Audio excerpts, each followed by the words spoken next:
Hello, baseball fans. Welcome to another episode of Six Inning Stretch with the legend, Whit Merrifield, and not so legendary Lindsay Dunn. Whit, I'm so happy to see you, and that is an awesome hat. What's going on there? I have a cock on my hat. He's got glasses on. Shout out Lenore Sellers, Rex Specs. Used to wear him, now he wears contacts, but he is our fighting cock, our leading cock, and this is why we have cock hats in Gamecock land. I'm 5. Any other questions about my hat? I was like, we'll get there in a minute. I am 5, and I don't even know what day or time it is. We have so much to talk about. A lot of baseball, a lot of Jays, but some other things. Last episode, you said that it was like your golf course's tournament of the season or whatever on the weekend. Do we need to sing "We Are the Champion" right now? Are you a winner or are you a loser? I wasn't first, so I was last. Loser.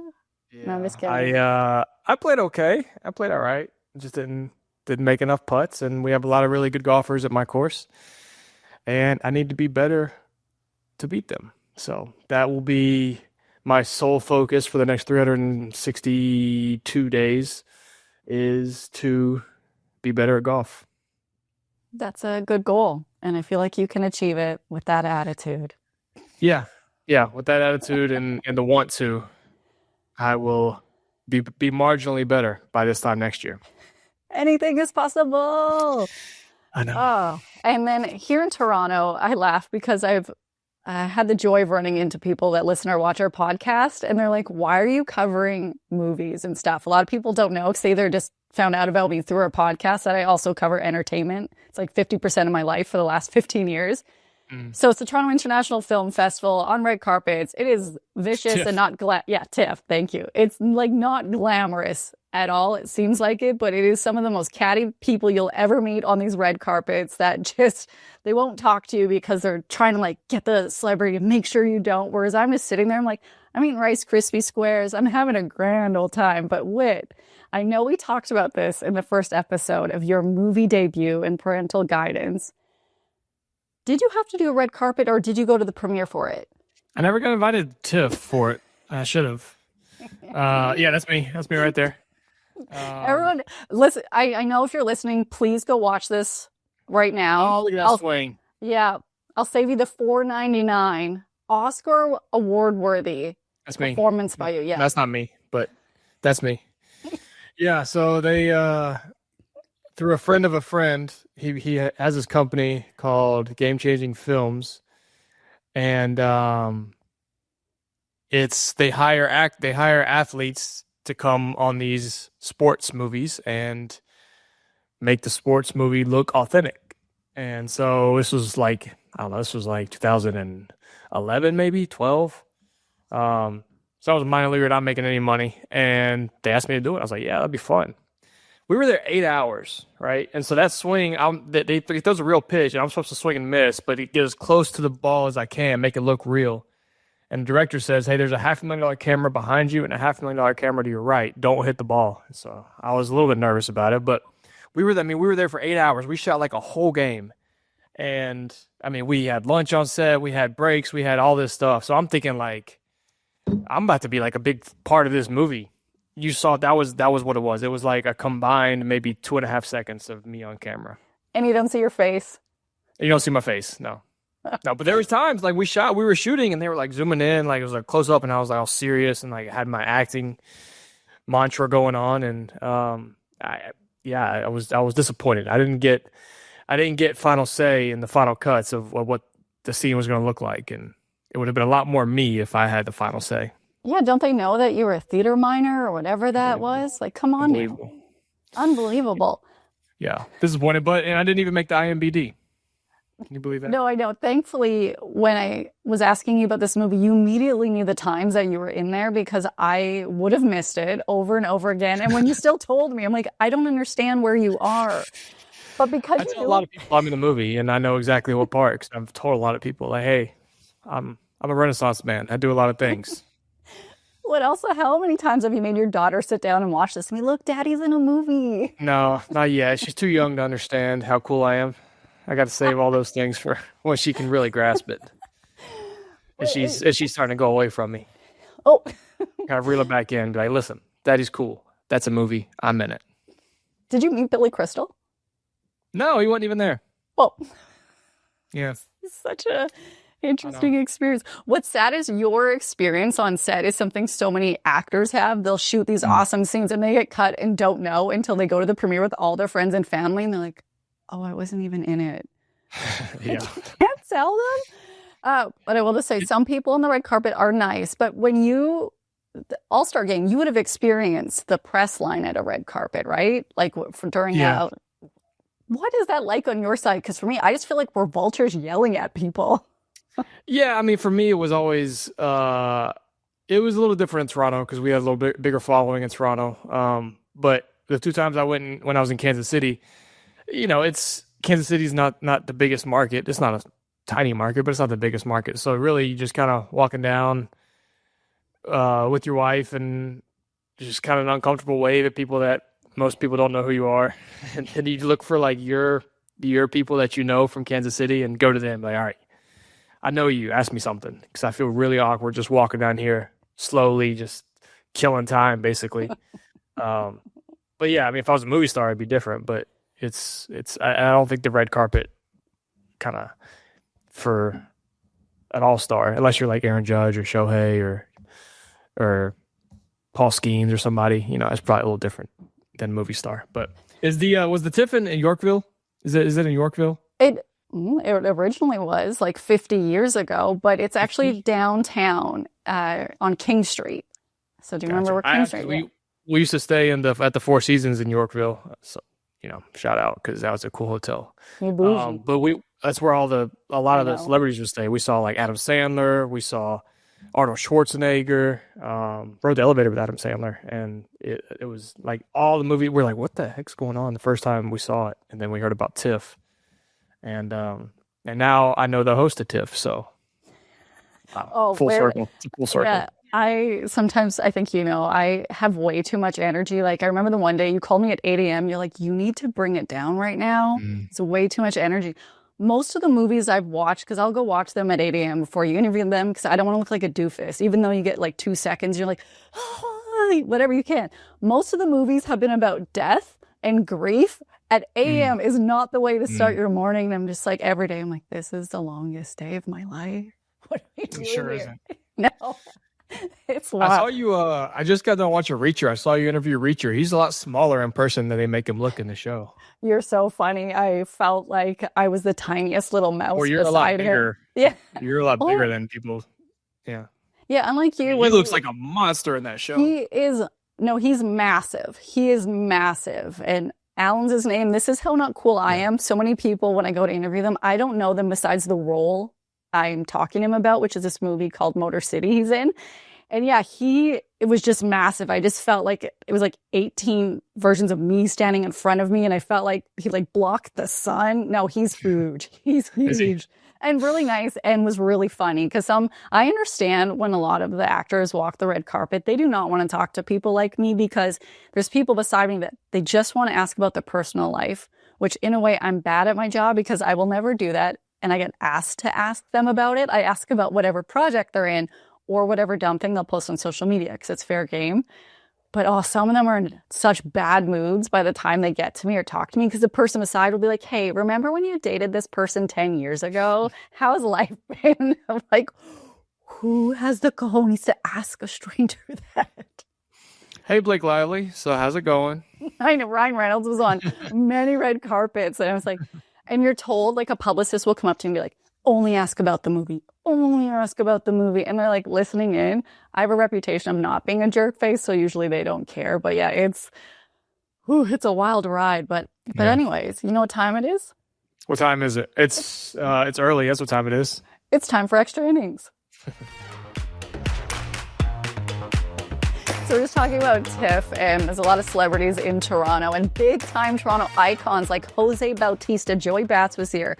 It's his first time at TIFF because whenever TIFF was on, they would move the schedule so that the Jays were, for the most part, not here when he was playing. And he talked to me. He's like, I was nervous. He had a lot of red carpets and appearances. But one big thing that he did was he was at a Morgan Wallen concert here where he has this epic walkout moment. And Here's Jose Bautista walking out with Morgan Wallen before one of the shows, both sold out at the Rogers Center. So that's more than 40,000 people.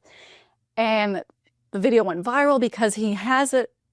Morgan goes up, he takes a bat. Jose Bautista is beside him. They're talking about how excited they are, all this other stuff, amping the crowd up. They're going nuts. Well, he flips the bat. Watch this. He flips it. Boom. He just hit Jose Bautista's wife. Shouldn't have been standing there. That's what you say. Of course you do. It's like you see Jose try to play it off a little bit like everything's cool, but right after you see him turn and being like, are you okay? But in that moment, like it was electric. 40,000 people. Sorry, he hits her so hard. She is okay, but yeah. Can you say that last name again? Bautista? You sure it's Bautista? No. Bautista? Bautista. Sorry. I call him Joey Bats. I almost never call him by his full name. Joey Bats. Yeah.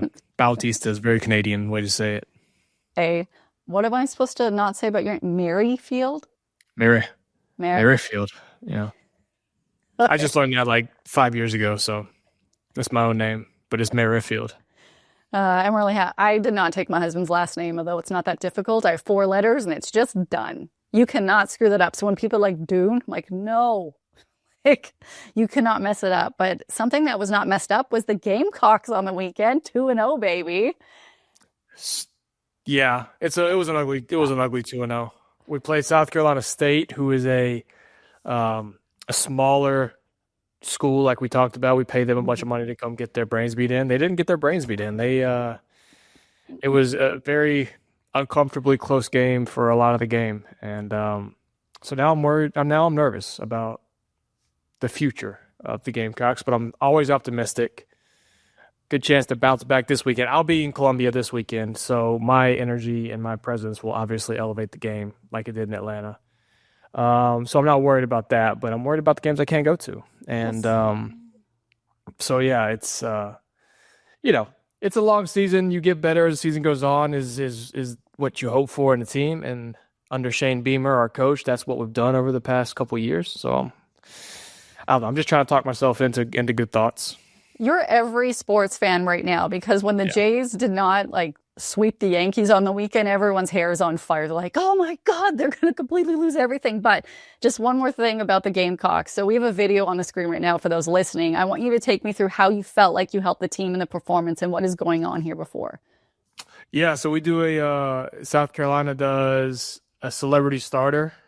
So after the team takes the field, which is this awesome electric entrance, before kickoff, we do a big Gamecock chant, and there's a celebrity starter that comes out of the cockaboose right there, and you start the chant, and it's just 80,000 of your closest friends yelling Cox at you.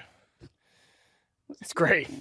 It's electric. I wish there was I wish their volume in this video could do it justice if there is volume, but it's a fun deal. I've been fortunate to do it twice, and it's something I'll never turn down when they ask me to do it because I love Columbia. In like a weird way, yeah, because it's just a different setting, and it's like it's a nervous because there's like an awkward amount of time that you gotta like. You're supposed to say like a sentence or two to get the people fired up, and then go Gamecocks, but then you do it like 8-9 more times, and it's just like the first 2 or 3 times is cool, and then it's like you really got to bring some energy to keep it not from being awkward. So I get nervous that I'm going to make it awkward, but so far I think I've done okay. You being awkward? Never heard of that. Yeah. No, who filmed this video, by the way? I think it was my brother. Yeah. Yeah, there's his hand. Isn't it multiple times? He probably was so happy to be there with you, though. That's pretty cool. It's electric. I can't wait to be back. You're a legend. Yeah. So we had 2 positives. We'll end on somewhat of a negative with Karen. I know this video is everywhere, and it has been everywhere by the time we talk about it, with the Philadelphia Phillies fan who went nuclear on this man who, in my mind, had it fair and square, the foul ball, gave it to his kid, and then after was like flipping people off when he gave her the ball, which I want to know your thoughts, because some people are on her side for the most part, everyone is on the father and kid side. Who's on her side? I don't know, fellow Karens. Who was on Skunkhead's side? This chick. I'm gonna spit my water out. This chick deserves to be. I don't know what I mean. That was the most unbelievable thing. One, it was a bad reaction on the dad when he came over. He like started shaking in like this weird way.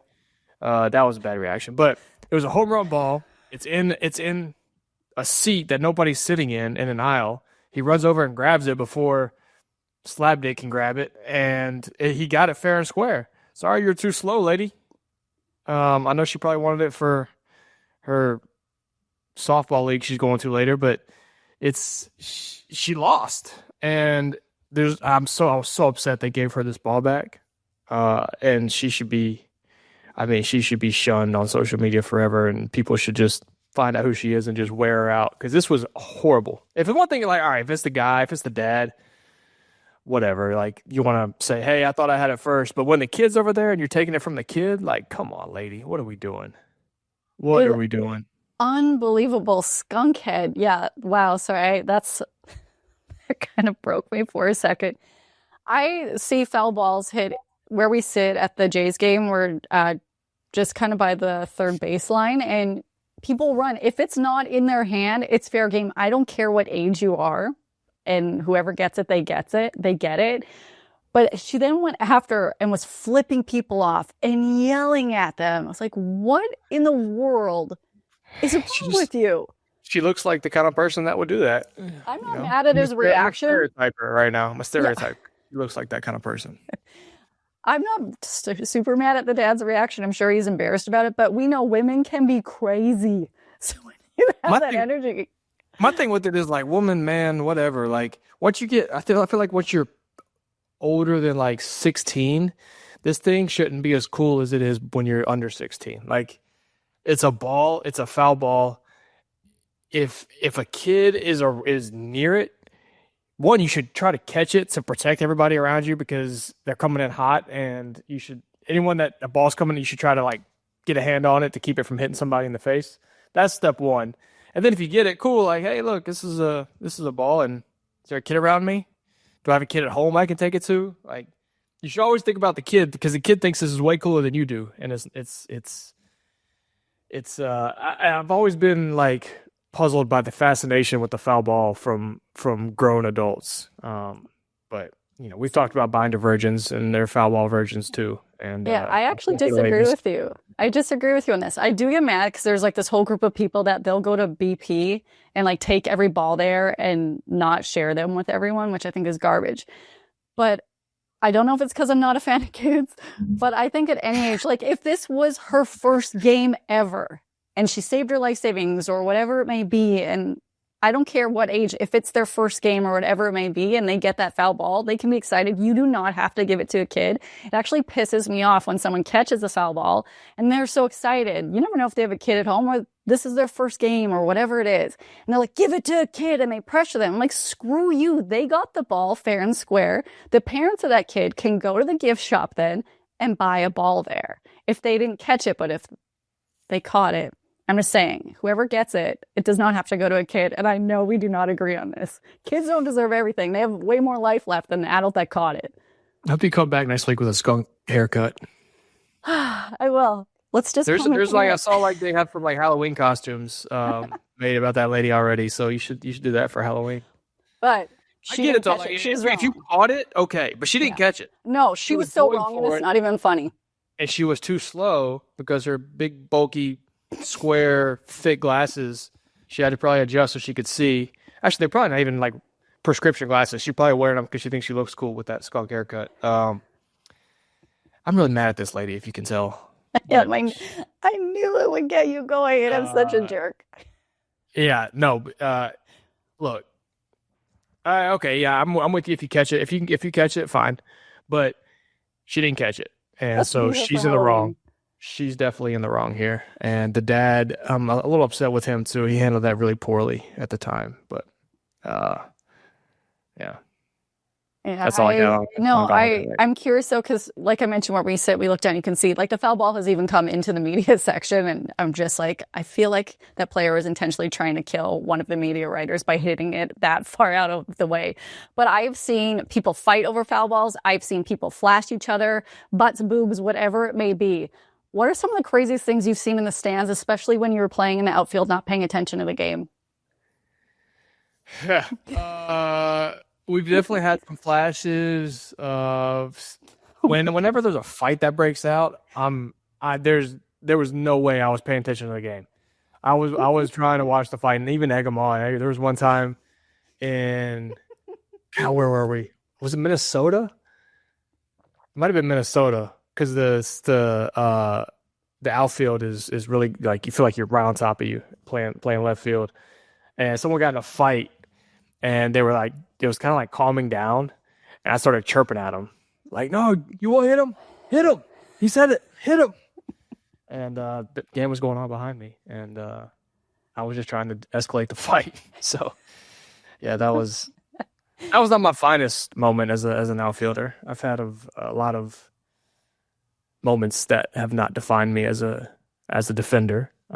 But, I just didn't like outfield. And so when I would get distracted, it was easy for me to lose my attention. I love that story. I'm sorry. I think that's awesome. Yeah. You're a legend, man. Yeah. So that was, what was the initial question you asked me about? Just like, what have you seen in the stands, freakouts and stuff, yeah. which you've seen fights, which I just always think is crazy. There was this doesn't have to do with me, but in the bullpen in AAA or AA, we would have guys that would, because people were talking about balls, kids would come up and, hey, can I have a ball? Can I have a ball? And the bullpen guys got one of the cups and told the kids, if you could throw a quarter into the cup, I'll give you a ball. And these balls they don't cost us anything. So kids would go and they would throw quarter after quarter after quarter all game, and the bullpen would end up making like $40 or $50 that game just in quarters, and throw a ball or two up. And so that's I always thought that was a clever way to go about it. And then they would put the money in a pot, and we'd have a big party whenever the money got big enough. So we do stuff like that to get to, one, when we made no money, to try to make money, and two, to pass the time. This show is brought to you by Simply Spiked. There's nothing better than gathering with friends, whether it's a backyard bonfire, game night, or just hanging out swapping theories on what the Jays' pitching rotation is going to be during the playoffs. Those are the moments I wish could last a little bit longer. And Simply Spiked is one of my favorite ways to keep the good times going. They have 3 juicy flavors that are perfect for any occasion. You have Simply Spiked Lemonade, the classic OG. Simply Spiked Peach, it's sweet, smooth, and full of flavor. And now the newest one, Simply Spiked Limeade. It's perfectly sweet with that little tart twist. Peach has my heart though. It's juicy and refreshing, but let me tell you, Limeade hits so differently as the leaves start to change and we get ready for October baseball. They are 5% alcohol and made with real fruit juice. Simply Spiked has been keeping it juicy since launching in Canada in 2023, and if you're not sure which one to grab, well, get the whole variety pack and try them all. So for your next hangout, pick up Simply Spiked at your local liquor store. You must be legal drinking age, and remember to celebrate responsibly. Oh my gosh, when we talk about passing the time, on the weekend when the Jays were playing the Yankees, there was a rain delay. A media member or a fan, I hate those. I do like when the tarp monster takes someone out, because we don't see that in Toronto. I saw that at Atlanta last year for the first time, and I was so excited to actually see a tarp on the field. What do you guys do sometimes? What have you done during those rain delays? Because some of them are so lengthy. Yeah, they suck. It's, you go in and everybody instantly becomes a meteorologist. You go check your phone, you check the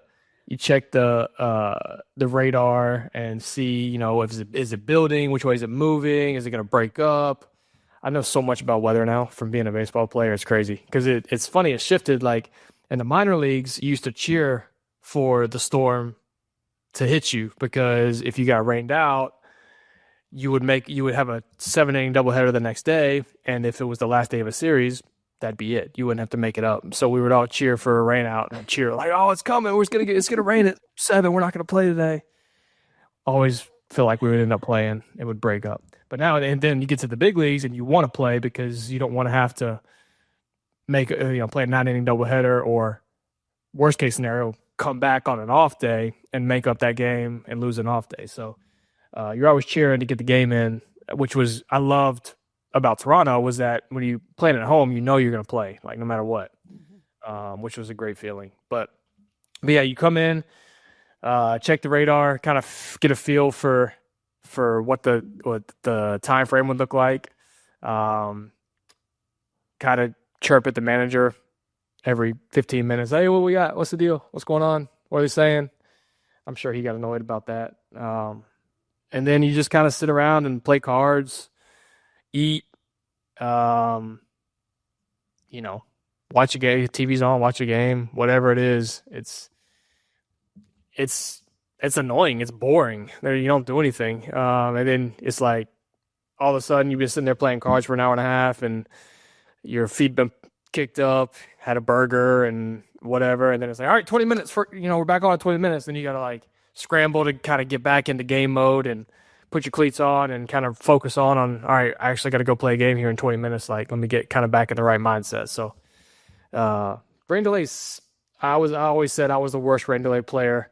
Whenever we had a rain delay, I would love to go like deep in the numbers and figure out what my numbers were like after a rain delay, or like in the middle of a rain delay, middle of the game. If we had a rain delay, what the second half of my game looked like, or if the game started in a rain delay, what my numbers looked like, because I'm sure they were brutal.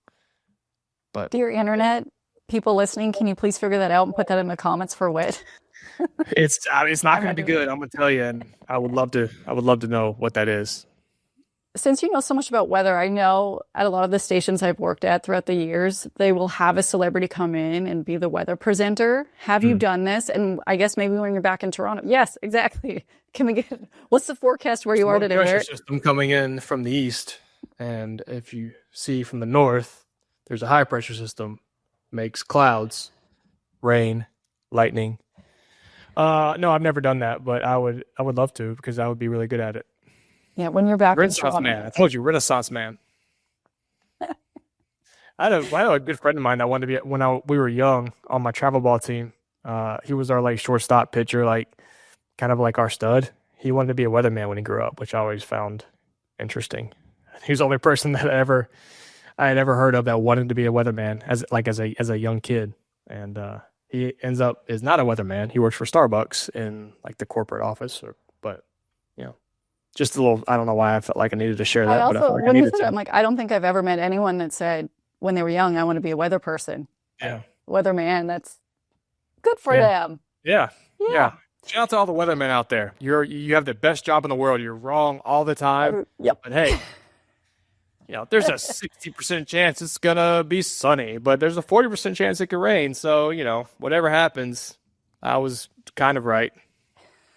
You're meant for this. I cannot wait for you to do the weather when you're in Toronto. Also, if someone's really good at editing video, please edit that so that there's like a green screen and stuff. You also would be great at Vanna White. All right. Vanna, shout out Vanna. She's still doing it? Yes. She's still hot. She is hot. She's hot. Last year, she's hot. She's hot. I think Ryan Seacrest is the new host. I haven't fact checked that, but I'm pretty sure, just because of stuff I've seen on social. But let's skip, because people are going to want to hear a little bit about baseball. And I know. Not talk about Vanna White, but let's do it. Let's talk about baseball. She's such a babe. She's a fox. People think Aaron Judge is a fox. How's that segue? I don't know. He's a good-looking man. He's intimidating too. He's like, hey, Aaron. Yeah. I saw you at All-Star Game, and you look like his little big brother is going to put a hand around her shoulder, like, hey, Whit, so nice to see you, little buddy. That's what happened. But yeah, he took a little bit of heat, and I know he addressed it, and Aaron Boone addressed it for not throwing to home during the Jays game. And I know you had thoughts on this. Yeah, it's like, what do you want him to do? Like, he wants to be out there. He wants to play. He's the best player in baseball. Arguably, people could say Shohei is, or Bobby Witt is, but I think Judge over the last couple of years has been the best player in baseball. And so if he feels like he could be out there even at a 70%, 60%, 80%, you're going to have him out there because what he can bring to the table is going to offset things that he can't do. And if, there's a runner on second and there's a base hit to right and the runner scores, yeah, normally Aaron Judge could make it competitive at home because he has a great arm and he could maybe throw a couple guys out. But most of the time, you're not throwing guys out at home. And so you just kind of take the good with the bad. I mean, it'd be like pretend like Vladdy had the same issue going on. And he's like, yeah, I can play first. I can swing.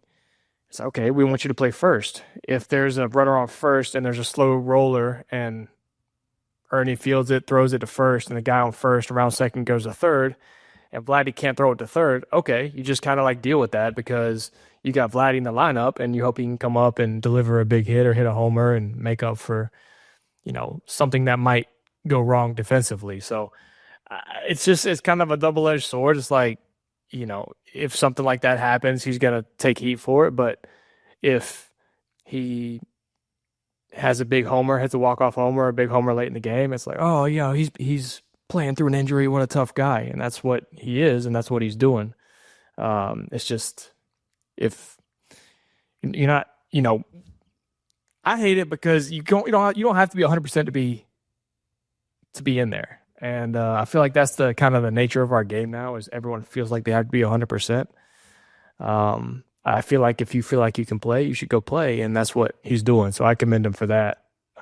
So I don't think he should be taking any heat for what happened out there, and help the Jays out. So I think we should be applauding him. Yeah, thank you, Aaron. I think, when the Jays take on the Yankees, for Jays fans, the emotions are so much more heightened. So with this series, there were so many things that people were losing their mind on online. And one of them was the pitch tipping, which happened with Max Scherzer, and both sides addressed it. Like, it's just part of the game. When it's within fair play, they said they could see it. And whoever was, I don't know, you know what happened. But if people are not hitting garbage cans to let them know what the pitch is going to be and stuff, I'm not mad, but I get why people are mad. You're the player here, though, former player. Is this something people should be pissed off about? No, it's been happening since baseball started. I mean, it's, the Astros did it just incredible what they did to give themselves an advantage like no other person has ever had in the history of sports. Like the advantage they gained over those, however long they did that, was kind of unparalleled. And the fact that they just got a slap on the wrist is another topic, another conversation. But yeah, so like I used to do it. Like it was easier for me when there were signs given because I could pick up the cadence when there was a runner on second. Catcher would give multiple signs, and a lot of times it was like either the first sign or the second sign or last sign, or there were certain things. It'd be like chase the changeup. So whatever it was, I usually could figure it out over the course of a game.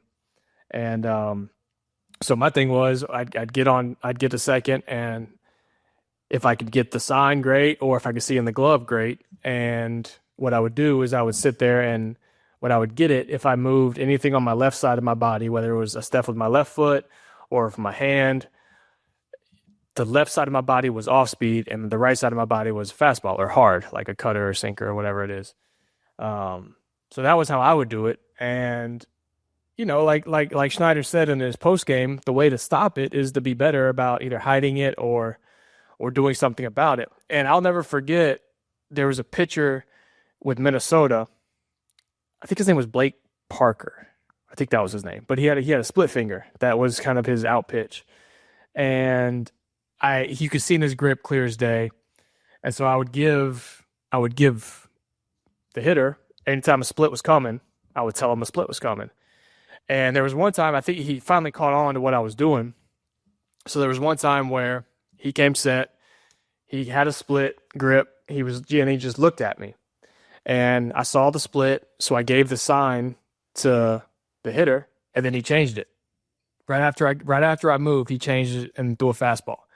And after that, I was like, wow, that was really smart. Now I can't do it because he's going to change the grip whenever I don't know what he's going to throw now. So, just stuff like that to get the guy second off of your pitches is a way to combat it. And so I think that's kind of like the things that pitchers need to think about, and because it's hard, like when you're so used to say your max and you're used to coming set like a certain way every time, it's hard to just change that. Like there's a feel that where you come set, you're so used to going from that position, you can't. It's hard to just change. Like, okay, we'll just go cover it at your belt. Okay, well that puts me in a whole different starting position. And when you got like Max Scherzer that's been doing it for years and years and years and years, like you can't just ask him to just do that and be okay with it and be comfortable with it and be the same guy. So, yeah, it's a constant back and forth, a constant battle that's been happening forever. And Max is smart enough to, I'm sure, combat it, just like a lot of guys on that staff are. I know that Gossman has dealt with it for a long time because he throws the split. And I mention a split a lot because the split is the easiest one to notice. Like, so if you're at second and the pitcher's holding the ball like this is like fastball, curveball, whatever. And the split is like very blatant. Like, it's very easy to see when a split's coming. So that's his out pitch. And so when you can eliminate that as an offense, gives you a huge advantage. So he's done a lot of work over his time to try to combat that and hide his split. I know we told the story where he overdid it against San Fran. It ended up just showing the hitter what was coming. But yeah, so it's kind of a moot point. I mean, it's just something to talk about, and I'm sure they're addressing it behind closed doors. You have little T-Rex hands. That was entertaining. Oh, I have baby hands. Sure. Please clip this and put this on our social page. Yeah. If you were listening, do you remember the commercial, the Burger King commercial back in the day where a guy had tiny hands? No. Do you remember that commercial? No. He felt God, what was like a Whopper, and he felt self-conscious because he was holding the Whopper with these tiny hands. Anyway, that was what in college they picked on me about that, and they referenced me to the Burger King tiny hand guy. So. Wow, I found your weakness. Okay, tiny hands. So I want to talk about Bo Bichette. He got injured during the Yankee series. He wasn't able to play a little bit. He hit his shin, but I don't think we've actually talked about what he was like as a teammate with you. And he's also heading into free agency. And he's having a great season so far. He is. Yeah, he's having an awesome season. And Bo's such a grinder, and so he's so smart, and he cares so much that he's always looking at ways to improve. And so it's not a surprise, like if he has a little bit of a down year for him, to expect the next year to be significantly better, just because that's who he is. He's a great teammate. He's a hard worker. He cares, and it's just what you want in your shortstop. So I think heading to free agency, I think a lot of times there's concern about giving guys 9-10 figure deals because of how that's going to affect their work ethic. And Bo's not that guy. I think it's very, if you know Bo at all, I think it's very easy to see that what drives him is being a good baseball player and winning games. And the money is not going to deter him from chasing that and halter that work ethic. So if I'm a team and I got a need in that position, Bo's right at the top of my list with anybody coming out, especially this coming year. So I think that he'll be just fine with whatever contract, whatever team ends up giving him what he deserves. I think he's going to get what he deserves. I hope he gets what he deserves, because frankly, he's just a great player. And I think over time, he's going to continue to get better, and he's going to age well because he knows his body, he knows his swing, and he can make adjustments. So that's my agent spiel for Bo. So whenever Bo signs his deal, I expect 1%, Bo, for hyping you up, because I know GMs watch this show and they value what I say extremely high. So I think I just earned Bo an extra 20-30 million with that little. I think so. Yeah. So 1%, that's not asking a lot. That's nothing. I really like Bo as a person in dealing with him, but I am just media, so he's nice to me. And when I earlier in the episode I said I hate asking people about their personal life, And I was told, I'm like, you need to ask him about being engaged. So before I interviewed him, I'm like, Bo, I never ask you about this. You do not have to answer this. Are you okay answering it? Like before we had this conversation, he was just like, yeah, no worries. And he like was saying a whole bunch of stuff. I'm like, that's way too much information. Do not tell me this on camera. Save the shortest answer. I was like, because like he's pretty quiet, but when the camera's not there, like I had a great conversation with him. But what was he actually like in the clubhouse? Did he joke around? I heard he has a good voice. Yeah, no, he likes to sing, which is unique in in our setting, I guess. But he does have a good voice, yeah, and he he does. He's funny. He likes to joke around. Yeah, he's just a good dude. He's just a guy.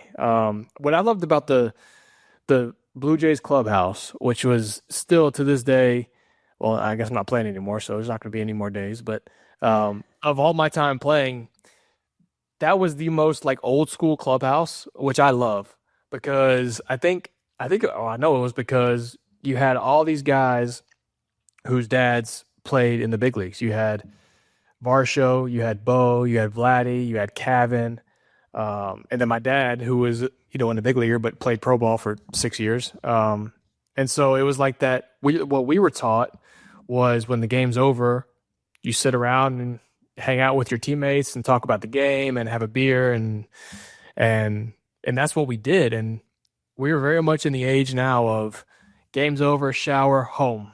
Let me get on Call of Duty and rot my brain for 8 hours. That's the world we live in now, but not with Toronto. In Toronto, like we just chilled after the game, and it was great. And Bo was kind of the ringleader of that, and he's like the leader of the team. So what Bo does, guys do, and when Bo's hanging out, guys will hang out. And so I always thought that was really cool. Well, I also think that is really cool.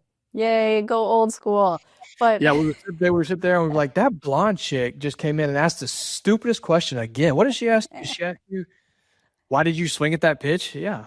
I would never ask that. It's like I remember that's what we talked about. Your buddy Jackie Bradley Jr. was there.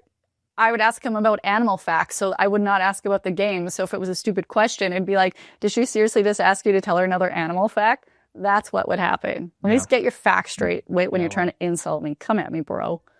Step up to the plate with Pizza Pizza's new chicken tenders made with 100% Canadian farm-raised chicken cooked to crispy golden perfection.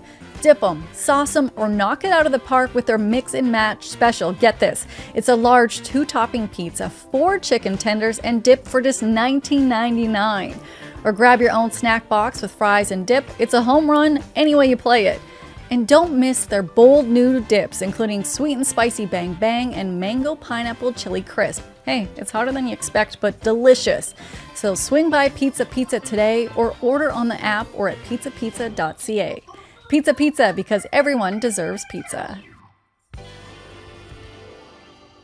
But on that note, the Blue Jays, there's all these headlines like, are they still the top team in the AL East? Are you concerned? How are you feeling about them? There's a couple weeks left in regular season play. I am concerned about the East, them winning the East, just because of what's left, the schedule wise. So they're two, as of we're sitting here on Tuesday. They are 2 games up of the Yankees, 3 games up of Boston. There's 6 series left, and 5 of the series that the Blue Jays have left, they are playing playoff contenders. Tampa is, I'm still calling them a playoff contender because they could make a little run, and they're, I think, 4 games back of the wild card right now, so they're still playing for something. Yankees have 2 series of the final 6 against teams that are actually trying, and the Red Sox, I believe, have 4. So the Blue Jays schedule-wise are a little bit they're going to have to play well, and they're going to have to play well against good teams. So I do think the Blue Jays have the best team of the Yankees and the Red Sox. So I think they have the advantage there. I think top to bottom they have the best team, and they just have the harder of the 3 schedules coming up. So that puts a little bit of concern on my radar. But again, when you have the best team, a lot of time what's the saying? The cream rises to the top.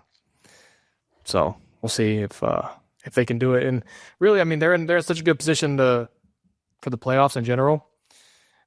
It's you want to win the division. You want that bye. You want to have a guaranteed 5-gamer and have the home field advantage. So it'll be a fun couple weeks down the stretch. I'm looking forward to watching it.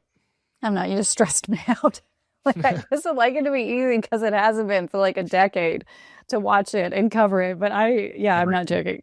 I just got really sweaty listening to that answer. On that note, I know a big storyline surrounding the Jays in the final weeks of regular season play is Anthony Santander, which everybody says his last name a different way, which is so fun. Tony Taters has been dealing with a shoulder injury since May and has not played. Rehab stint is coming up. Realistically, like, when have you in your career maybe seen someone that's been out for so many months come back and be really impactful? Like, is there a glimmer of hope for this? Like, I don't know. Yeah, I don't know. I don't know the extent of his shoulder. I don't know what it was. You're a Renaissance man. You're a doctor. You're supposed to know all this. Come on. I am a Renaissance man. So my professional opinion would be that if it's hard to tell with a shoulder how healthy he is and how much that set him back and how early he started his comeback. Because if he's like, okay, I'm feeling okay, I can start my progression to come back, but it's still not 100%. It can generate some bad habits in your swing if you're compensating for certain pain that you're having in that shoulder. So I would be cautious about it if I was the Jays. I would really pay attention to how he looks, and his. I'm sure he's been playing in some rehab stuff. I'd really pay attention to how he looks, how his swing looks, and how he feels. Because there are times where you take a lot of time off. Like when you come back, you're hot. Like I always know my first like couple weeks in spring training I was always felt like I had the best swing. I was seeing the ball so good because I'd had so much time away from playing, where it was like all these swing thoughts and hitting thoughts, they weren't in my head yet. So it was just like I was just showing up and hitting, and I was doing great. So there is a chance that they kind of catch that with him. He comes back and he's smoking hot for the last couple weeks into the playoffs, which would be ideal. But it's like the trade deadline conversation. You don't want to ruin a good thing. So if the Jays feel like they need a boost offensively, maybe throw them back in there. But if they're cruising, I'd be like, let's get you a couple more at bats down on AAA. Yeah, my hopes are not high for that because I don't believe as of today he's had an actual game with the Buffalo Bisons. So it's time is dwindling on this, but we will see. Yeah. We'll be optimistic and wish him good health. But this is something very random that I wanted to ask you about, just switching around the league. I believe it was an Astros player against the Yankees had their bat taken away because Boone was like, hey, something's off with it. And it turns out it was just like the coloring of the bat wasn't kind of within league regulation. And it made me think of all the weird little rules we may not know about. Because I know in the NBA, it was only within the last several years they started to allow players wear sneakers that were different colors than whatever their team jerseys were. Are there any like weird little things like that for MLB? Yeah, I mean, there's a lot of like little minor rule stuff. I don't think you're supposed to wear white underneath your jersey, white like undershirt. Really? I know guys do, which I don't know if they get fined or if they get a letter. You're not the bats have there's like certain colors that are approved that the bats can be for whatever reason. But yeah, and maybe like a pine tar reason. I don't know. But the pine tar, the whole George Brett thing, the pine tar can't be above the label or something. There's some science to if the barrel is sticky, the ball grabs and it'll spin it more so it'll go further. I don't know. I'm a Renaissance man, but I'm not a science man. Yeah, a lot of like little, and the pitchers obviously have a lot of rules. Like pitchers can't have certain color, anything like that they deem would be distracting to the hitter, like a white glove that would, the ball would like blend into, or stuff like that. Is there's more rules for pitchers than anything else, really. So I don't think we have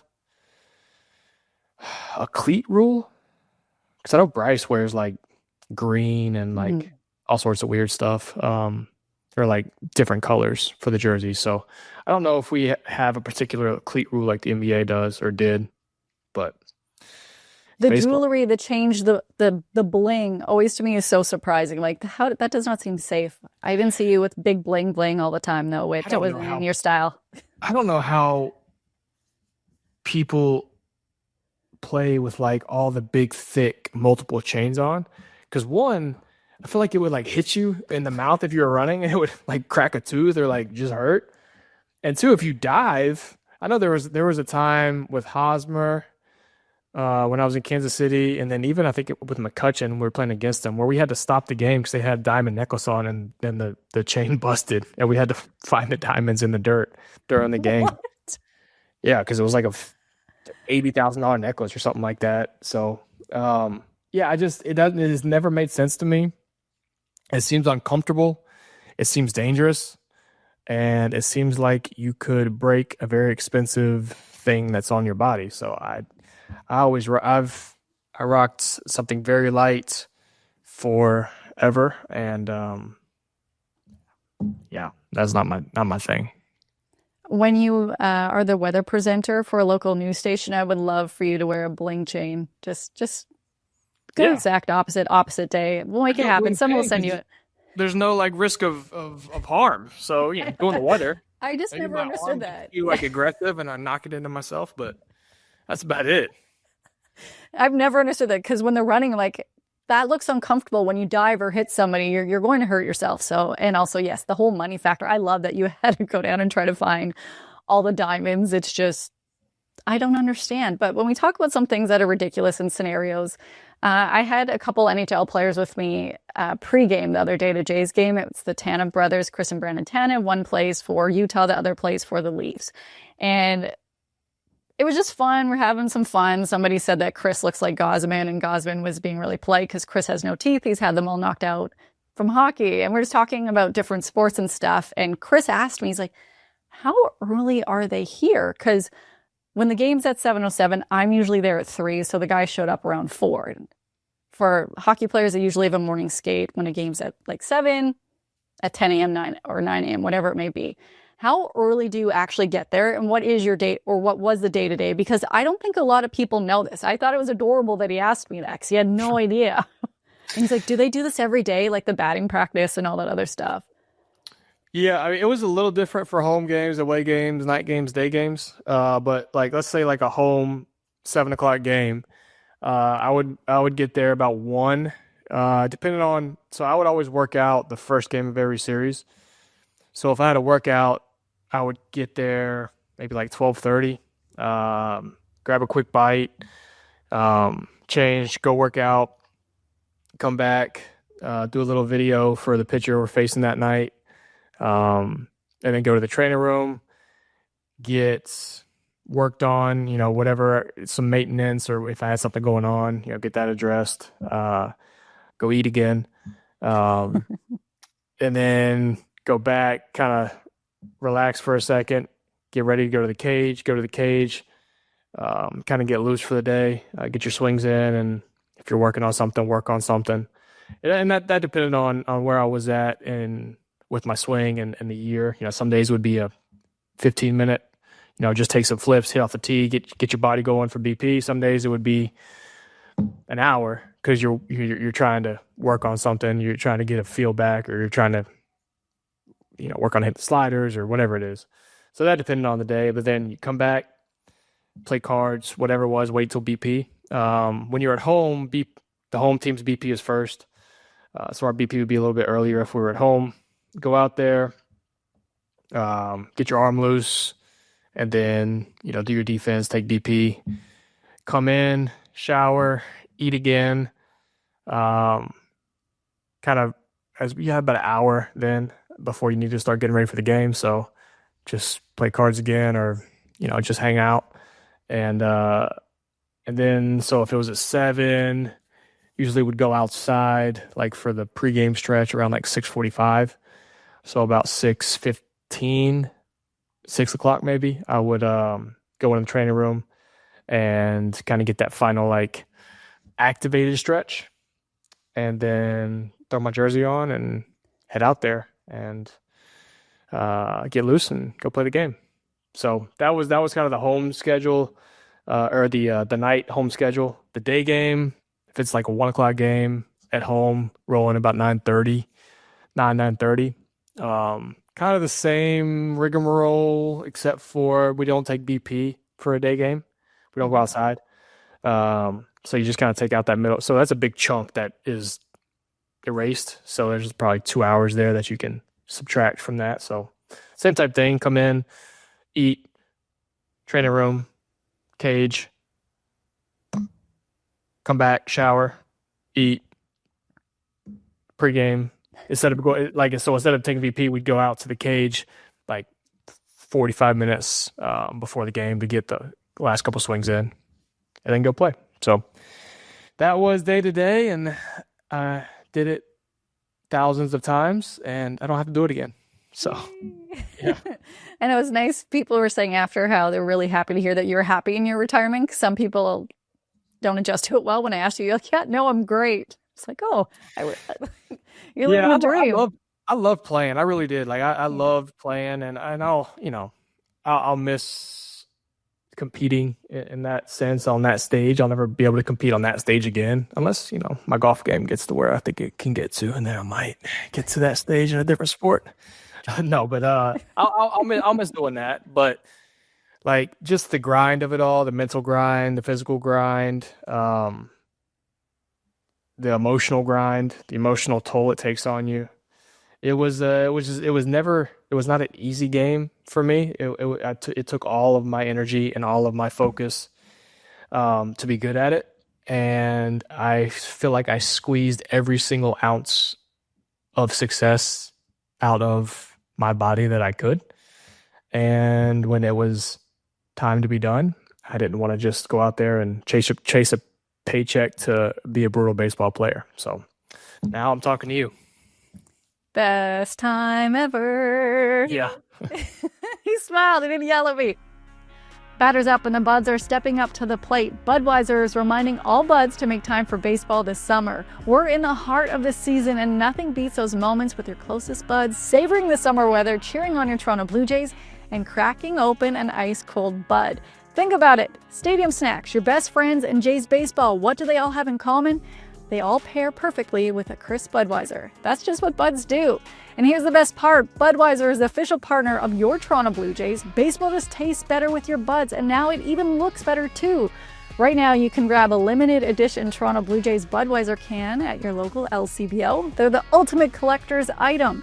So whether you're at the ballpark, on the patio, or catching a game at home, make sure you got a Bud in hand, because baseball is better with your buds.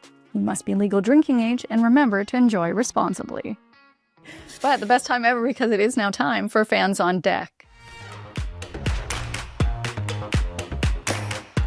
We had a lot of questions submitted for you. And the first one that we have is this: do you go to Toronto often, and do you ever work with the team? I have been one time, and that was to kick it off with you since I've retired. I don't work with the team. I mean, it's my first year away from playing, and so I definitely wanted to. I didn't even plan on talking to you on this until it kind of came about, which I'm glad that we're doing now. But yeah, my plan was to just at least take a year off, get away from the game and spend time with my family and do other things. And so maybe as life and time goes on, there'll be an opportunity for me to do more stuff with the Blue Jays or with the Royals or with the Braves. I don't know if the Phillies are going to call me, but yeah, there might be. They might after your skunk hair rant. And maybe there might be an opportunity to do some stuff in the game down the road. But I'm not at that point where I want to do any of that quite yet. Yeah, you want to do the podcast forever. By the way, I think that might have been the nicest thing you've ever said about me or to me. So I'm going to keep playing that every day.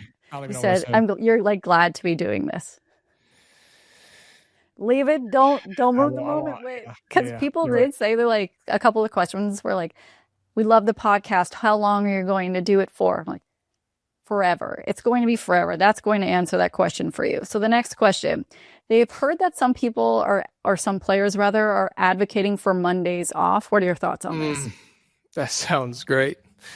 No, they did it. They did it in the minor leagues, where every Monday is mandatory off day. So we actually been pushing for that in the CBAs the last couple times, to lengthen the season, and they've done it a little bit, but we want to lengthen it like another week or two, to sprinkle in more off days throughout the course of the year.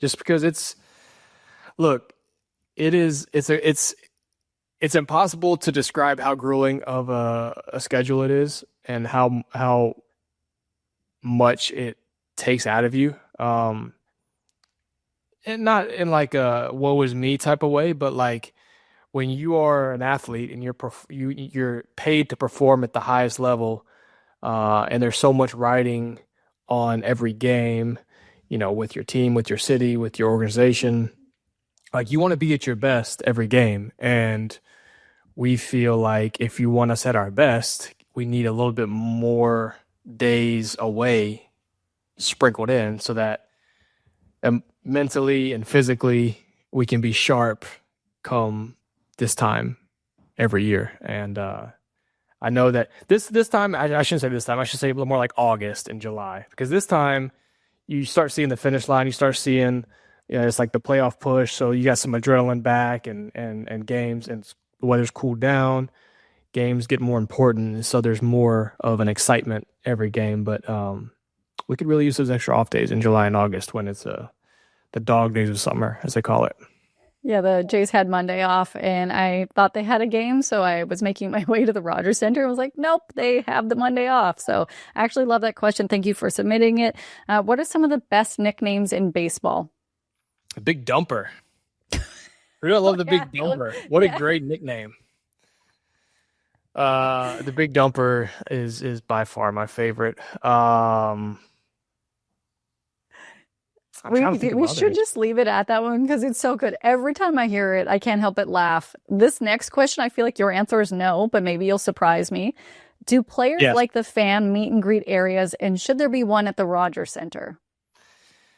We have like not like official meet and greets, but there are BP, like people have BP passes, and they're kind of right there behind our little cage during BP, where you get to go and say hello to people and sign stuff. So I mean, that's technically like a meet and greet. I know that a lot of teams do it like at a day game, like before, like a couple of pitchers might go out there that aren't pitching that day and do like signings and meet and greets and type stuff. So I think they do their best to mix that in. But it's baseball players are so routine oriented, like to do it every game with guys that are playing is kind of an impossible ask. But there's definitely ways you can do it with guys that aren't in the lineup or aren't, maybe on the injured list or something like that. So always trying to get the fans more involved.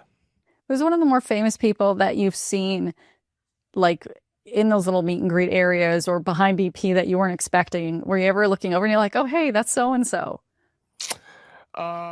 Shane Gillis last year in Philly, just kind of hanging out.